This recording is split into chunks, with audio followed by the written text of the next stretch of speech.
Bruh, did you pour my milk? Don't do that. What's that? I'm kind of a big deal.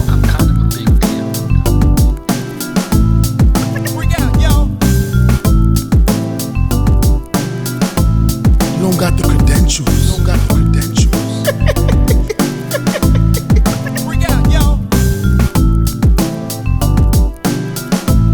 Well, that's disrespectful. What up? What's up? Welcome to the Don't Pour My Milk podcast, baby. Another episode coming down the pipe, baby. Let me introduce myself. They call me Mr. Knockout Fantasy Football, and my dude to the side. Oh, it's me, your boy O. You already know. Follow me down below. Woo! And I didn't interrupt this time. I appreciate it. You like that? I'm learning, right? I appreciate I'm it. getting used to it. So we're talking about this episode. What are we talking about? It's going to be called Bye Bye Bye. We're talking about bye weeks. Bye bye bye bye bye. You know what I'm gonna do. Yeah, this is the second episode that we talk about in sync, man. Yeah, get one more in, God. I'm listening. I'm just doing what I thought to do, man. Your cat. What's up? You used to be in a boy band B. Yo, I think in my past life I was, man, but I think we could do one this year too. I think we could do it. We put our stuff together. You know what I'm saying? I could be the dude. I got the moves. Right. I got the high pitched voice. Yeah. I see you being like the dude that, like, you know, you see Boys to Men and the guy who just talks to the crowd. The one that has no talent. That's what you're about. The one I'd be like, hey, ladies, so this is what we're going to do right now. You see? You got it. You see? So I'll just be the talentless guy in the back, right? Okay. Yo, we got the moves, got the talent. 2022, 2023, look out for the album. We're going to call the album, Dairyman, I don't know. Woo! Dairyman. Milkman. I like that. The lifestyle of a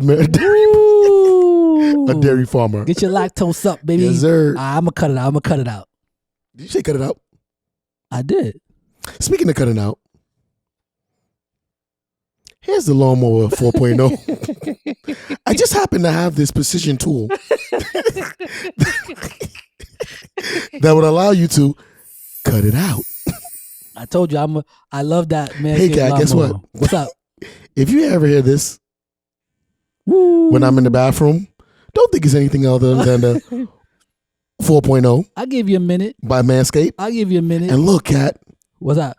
if you ever want to shave yourself in the dark, there's a precision tool right here that allows you to get into the tight spots. It has its benefits. If I just So- want to do a little trimmy. Trimmy, Right trimmy, before I'm trim, about to trim. get my little, you know what I'm saying? It's a family show. But if I'm about to get some stuff in, and before I'm going to use it in the dark. But cat, You this know is what I the mean? 4.0.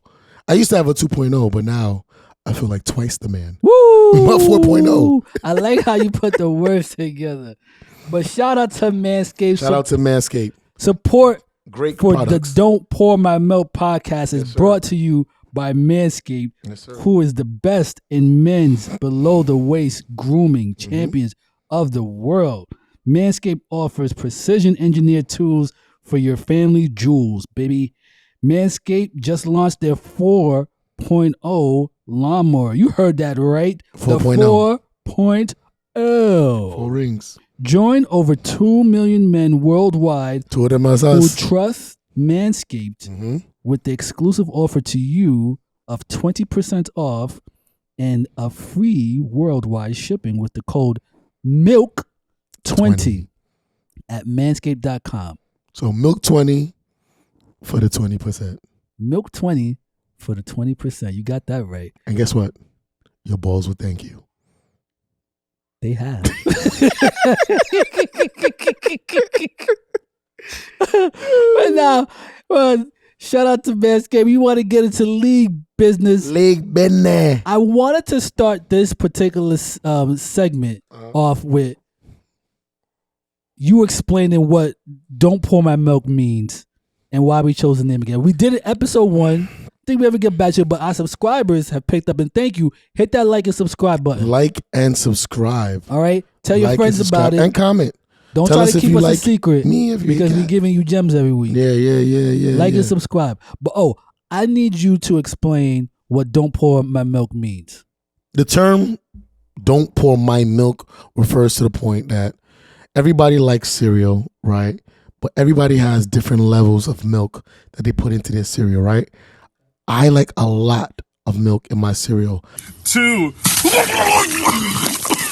I like to have milk left over to drink. You like a little splash. You like crunchy cereal, right? Yeah, 100%. We're saying that because I can't make a bowl of cereal for you, nor can you do I, because you don't know how much milk to put in. This refers to, in fantasy, look, everybody builds their team the way they want to build it. Mm-hmm. Everybody drafts according to how they want to build their team. Tis People true. trade based on their needs and their wants. Yep. So saying "don't pour your milk" means, hey, this is the way I want to do what I want to do. For everybody out there, don't get your milk poured. Great explanation. Just want to make sure we got that out to the milkman. And we gonna preach it. We gonna preach it. Yeah, we just want to make sure you understand why we chose a name. It speaks to us, speaks to our league. We want you guys to spread the word, use it in your own terminology, watch the show, You and pouring let people milk. know. Somebody tell you what to do, say, yo, don't pour my milk, man. Yeah, simple as that. Word. Like really? Like I do You it my way. you pouring milk right now. Exactly. Yeah. We know what we're talking about. Yeah. We use it on everyday terms. I promise you. No leche. No leche. So to get back into the league, it's week 7. I'm seeing more and more transactions happen. Why do you think that's happening? Is week 7 already? Yeah, man. We in the mix. This is the midterms, B. Yeah, we right No, there. next episode is gonna be the midterms. Nah, bro. I think we in it now, bro. Week 8 will be midterms. Don't think about where we gonna be at in terms of like how it was like previous years. We're right at the precipice. And in the middle, week 14, we're gonna be heading into the fantasy playoffs because we pushed it out another week. Yeah. So this is the halfway mark. Yeah. I would know. Next week, after this week, is the halfway mark.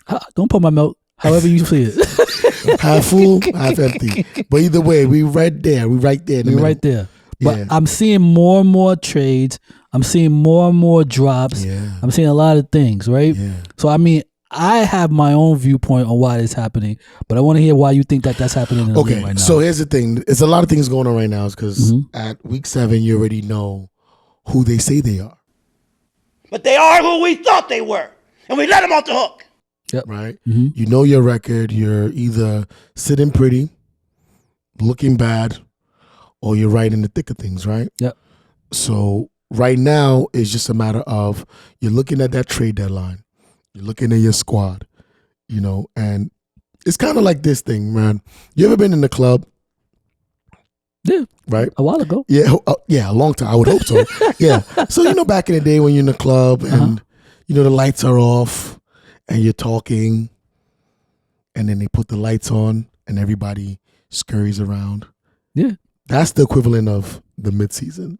See, everybody is trying to get a number at the end of the night. Oh, that's definitely a 10. 10 is the amount of seconds I need to get her number. Yeah, right. Whoa. Come on, Nikki. Watch and learn. We're watching. We're watching. Hi, my friends back there made a spill. Is it okay if I borrow your napkin? Yeah, I guess. He's really talking to her like that? She's pulling it out. There you go. Thank you so much. Oh, she got a number! I got you. Nah, I And get they it. realize that the time is almost up. Yeah. So because that trade deadline is fast approaching, people are scurrying around Gotcha. and making moves. Because at a point you're gonna be like, this is the team that I have to go into battle with. So right now, as the trade deadline is fast approaching, people are trying to make moves. And that's what's happening right now. That's why people are giving up on people that they don't believe in. You know, first couple of weeks, you had so many people that was on your bench Yep. that you just believed in. Yep. But at this point, it's like, yeah, he is who we think he was. I thought the club analogy was gonna be like the light bulb just went on in their head and they saw their team was ugly, so they're not gonna give the number. You know I dealt with you the nicest. Nobody touched me in the righteous. Nobody text me in a. This is a family show, bro. It's a family show. But so you took me on the right path. you get me. You get me, fam. You took me on the right path. Yo, you mentioned like a lot of drops and trades is happening. Can you just tell me, like, I'm not gonna lie, just tell me why you think it's so hard for me to trade people? I got my own thoughts, but I want to hear what. Like, I put out offers all the time. Kat, let me ask you a question. Do you watch yourself on the show? What you trying to say? You kind of a know-it-all. And I mean that in every endearing bone in my body. I got you. You understand? So imagine somebody coming to you, right? That has all the information. And they're like, oh, let me give you this guy. And then you start telling him his medical history. They're like, forget about it, Kat. I think, you know what it is? A lot of people in the league is like, I can't get over on Kat, so I'm not even going to try. And then a lot of people that you send trades to are like, hey, this looks good, but Kat knows something. Yeah. Kat talked to a beat writer. Kat talked to some insider that they didn't know about that's going to break next week. Kat, how many times have we talked about somebody the week before and then a week later we're like, yeah. Yeah, they did what they're supposed to do. Yeah. Yeah, I get it. That's why, Kat. Why do you think I'm having the hardest time this year? Yeah, I think maybe that's what it is. Nobody wants to do business with Nobody wants to do. Like, I send the trade. You're like, what you know? I'm like, what are you talking about? Like, yo, I just want to. I'm trying to construct my team. So it's hard. We're making the sacrifice. We are putting out people. gems. It's hurting us in our league with our relationships. Still in But we're making the sacrifice for all you milkmen out there. It's all good. So, but we're going to get into it. Again, this is the fantasy bye episode. What? We talking about the bye weeks, baby. Mm-hmm. So bye weeks are not easy to manage, right? Mm-hmm. Here's the deal. Like, if you drafted a team and you're trying to manage bye weeks, you can get yourself in trouble, right? Mm-hmm. Talk about it. Because there's different scenarios that you can fall into. And I want to get your take for the milkmen out there to pretty much know how to navigate, how they should have drafted the team, how you should have constructed your team. And then towards the tail end of it, I'm going to jump in with you. Because there is a little secret that I've been doing for the past years that I don't think everyone's ever noticed.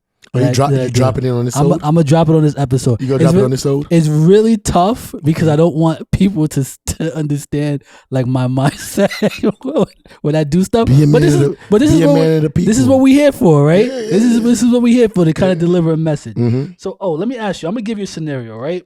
Check the scenario. Check the scenario. Oh, you know me so well, man. Yeah, I'm throwing you these alleys, bro. Alley-oop that got stuck in midair.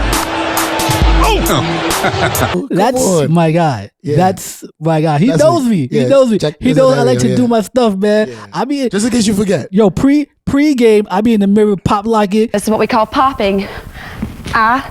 Straight. Straight. Look at my feet. My feet are straight ahead. You don't want to do that. You want to turn your feet out. And I'm going to do this backwards. And that's what makes it look like hip hop. He don't even get mad no more. He just that's what he got to do to get ready. Somehow, you properly manage your bye weeks, right? Okay. You never have more than 2 starters out each bye week. Is this ideal for you? How do you manage it? If you're going through your bye weeks for, let's say, a 5-week stretch, and you constantly have 2 people out, is that an ideal scenario for you? And if it's not, even if it is, how are you managing having 2 of your starters out for 5 weeks? Okay, so I'll tell you this, right? For me, I used to, back in the day, right? I never used to check. I always wanted to concentrate on the week ahead of me, in front of me. Okay. So I would never look out to see my schedule or whatever the case is. But now, as a vet, I started making trades based on who's going on bye weeks. Like I've made trades where the star player has already had a bye week, or I trade him when he has a bye week, right? Okay. Just so that that position never has a bye week. You understand what I'm saying? I think I get you. So what I'm saying is that what you need to do is do your basic homework and look at your complete schedule. Do your starting lineup and see where everyone has a bye week. Get it's a little work, but it would help you. Get a spreadsheet, a pen and paper, and say, this is the week that's going to hurt me, right? Okay. And start making plans for that week, because there are weeks where you like, oh man, you got a number one kicker or number one defense that people are salivating just to get, because you feel that you have gems. Let me tell you something. Ain't no gems. Ain't nobody want some of your cuffs, guys. Figure out who don't want them and drop them. Okay. All right. So it's looking ahead of the game. Yeah. I get you with that, right? So that was scenario number one with going and just having like week by weeks people being out. Yes. Scenario two is probably something that happens more often than not. Okay. When your team actually has like, let's say maybe 2 or 3, but it happens every other week, right? So it's kind of easier for you to manage, but you have a larger amount of people out during a certain bye weeks, and you come back and you have your full strength team out, and then that's it. Do you prefer that type of like bye week structure? 100%. Is that your ideal one? 100%. And this is going to happen to a lot of people this year that have the stacks. So like somebody like me that has a stack of quarterback receiver and has a stack as quarterback running back in another league, right? Once the Cardinals go on bye week, it's going to affect me a lot. Yeah. You understand? So that week, you're just going to have your bench guys step up, and you're going to have to find a quarterback that's serviceable enough to do what he has to do. But the problem is, at this point, you should be able to have, especially in our league where we have the double flex, it's a little easier to maneuver. Yep. Right? But you really just have to plan your bench out. You got to be able to have people that at this point in the season that can start for you on your bench. Okay. Stop looking into potential and look for production at this point. Okay. Makes sense. I think I understand exactly you understand what I'm saying? What you're trying to tell like people out there. Everybody needs to be able to get in. You know how like they say next man up? Yep. That's the mentality you need to have on every person on your team. Stop drafting for potential. Okay. Scenario 3. Talk to me. This is actually the one that I try my best to use that I didn't want to give away. Right? So I'm getting some juice. This is my personal favorite, to tell you the truth. On 1 week, 1 or 2 weeks during the season, I try to get everybody out on the bye on that particular week. I basically punt 2 weeks in the season. Sounds weird, right? Sounds very weird. All right, so listen to me. Listen to what I'm saying. This is all you, bro. I got you. I can't give up and no you tell me games. what you think, because I've actually been doing this for the past, like, I want to say 4 years, and no one has noticed. Okay. Hope I play you that week. So I punt that week. Okay. And in a week where I have a clump of players on a bye, I actually look to see who's being dropped. And I pick up those players during like that waiver week. What that does is it gives me that 1 or 2 weeks of my weakest moments, and my team is at full strength throughout the entire season in regards to it. So here's what I'm doing, right? And I'm giving this away. Talk to me, Kat. I usually draft a team, not necessarily on purpose, but around the same bye week. Really? Huh. Yep. So you'll notice that in the past, I'll pick up a player. You're like, Kat, why is Kat picking up that player? He's okay. That other guy, manager, dropped him, but Kat already doesn't have people playing. He's picking up people on waivers. It's because I don't really care. As a commissioner, if I can only set the people you play after the draft, I will play you in those weeks every year. So what happens, and what you won't even realize, is that because I punt that week, Zaleski, the true freshman, with a whiff in Iowa City. I still have a 50-50 chance of winning, because I usually build up my bench as much as I can to get like those catapult players, those players that can give me that ceiling. So you And still have enough half of the players. time- If you have so many guys going on by, how many guys you talking about? So maybe let's say if I have a roster of 10, I'll try my best to have 5 or 6 players being on a buy on that one particular week. 5 or 6. Yeah, How do you? and I So then incorporate everybody in your bench. If you notice how I construct my team, I have a backup for every position, and it's done purposely. And all of my backups all have a buy on the same week. So I pretty much try to punt 1 or 2 weeks. I try to have most of my players, if not all, if I can. So you don't want to kind of struggle the really whole impossible. season. I don't want to struggle. I want to struggle for 2 weeks. And out of those 2 weeks, I'm gonna pour your milk a little bit. So right now you're sitting pretty in the league. yeah. You have a winning record. Yep. And that's So- what usually happens. Yeah, but you can. But you haven't. I've been watching. You haven't gone through bye weeks yet, right? Nope. So if you have a winning record, you can afford to do this. Yeah. But if you have a losing record, you really can't afford to punt the ball. But You gotta go for it. But on you think fourth. about it really quickly. Talk to me.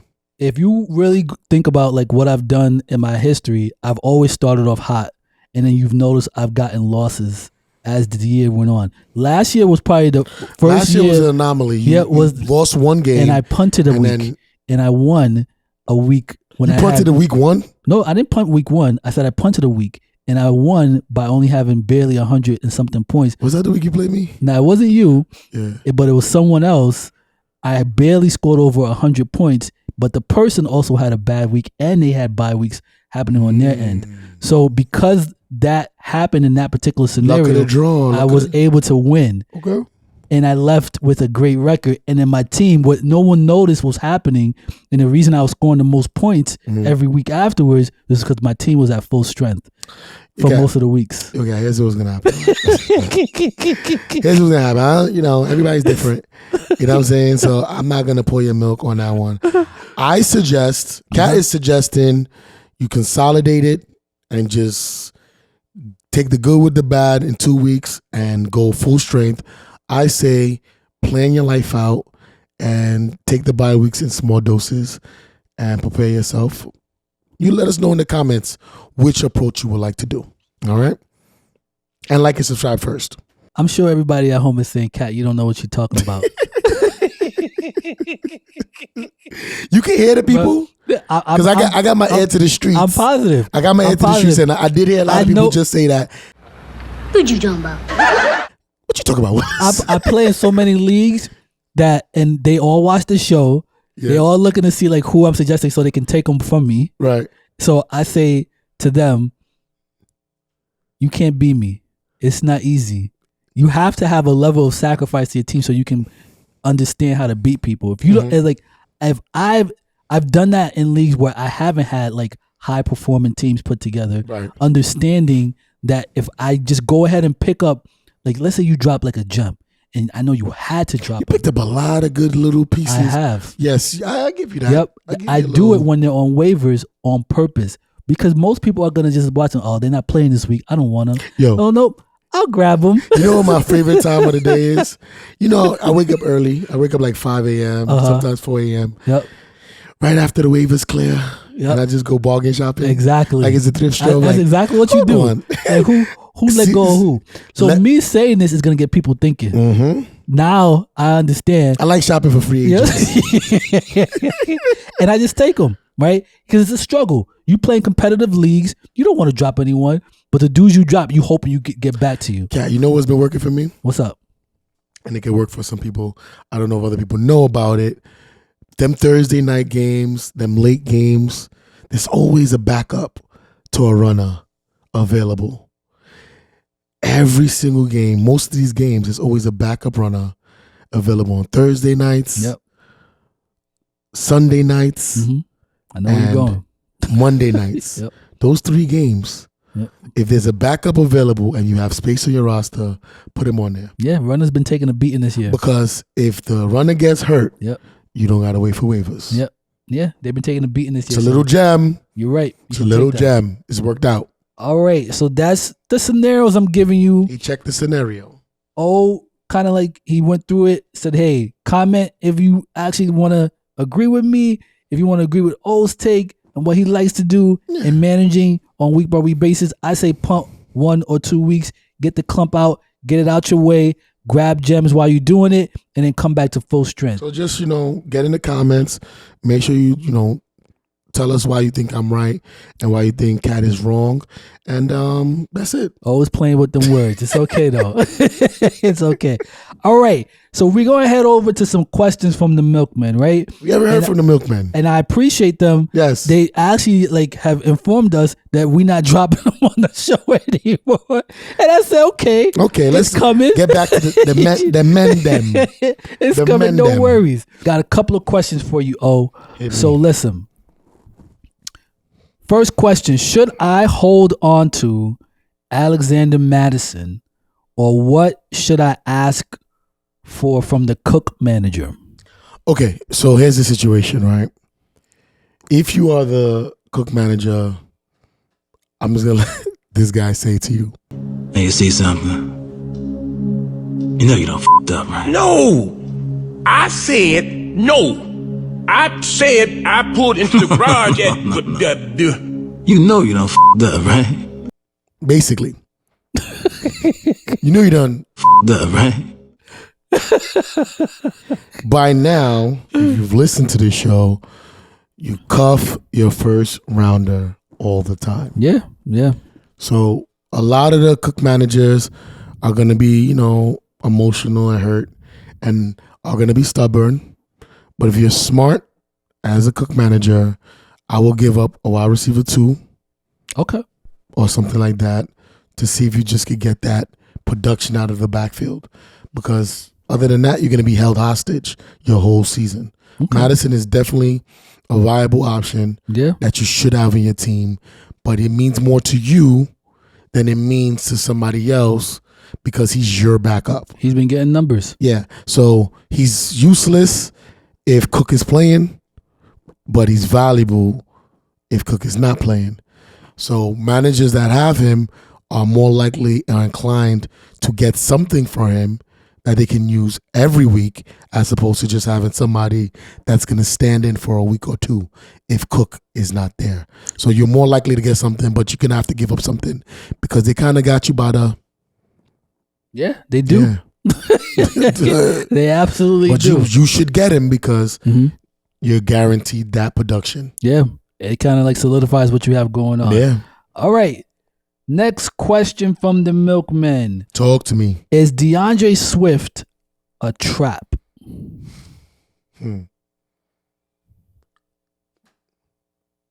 Here's the thing, right? In the beginning of the year, I've always been trained not to touch Detroit running backs. Is there certain teams that you're like, I never know where you're gonna go with your answers. I'm good. They have the cooties or some, you know what I mean? But here's the thing. I like Swift, but I actually like Williams better. Really? Yeah, I do. I like his personality. We have similar personality. We both like anime. You know what I'm saying? So he runs well. So are you saying he is a trap and you shouldn't be falling because he's been steady? He's been doing what he's supposed to be doing with his numbers. Nothing too gaudy. He's but a trap like T.I. Like Rick Ross. Okay. All right. But he's good though. The thing is, he's good, but it's like... So those managers who are holding on to him, waiting for him to have a blow up rest of the year, should they be trying to get rid of him? He's tempting because one game he'll give you a good game. Yeah. And the next game you're like, wonk, wonk. Yeah, he'll give you an okay. So he has a baseline right now. Yeah, right? he has a decent floor. Yeah. I'm good on Swift, man. Okay. All right. I'm good on Swift. That's why when they were in my DMs trying to give me Swift freeway, I was like, nah, I'm good. Nah. Yeah. So that ends the questions from the milkmen. Yes, sir. Guys, hit us up via the DM. We are here for you. Yes, sir.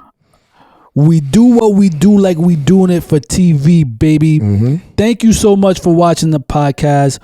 What they got to do, like and subscribe. All right. We out of here. Peace. Easy.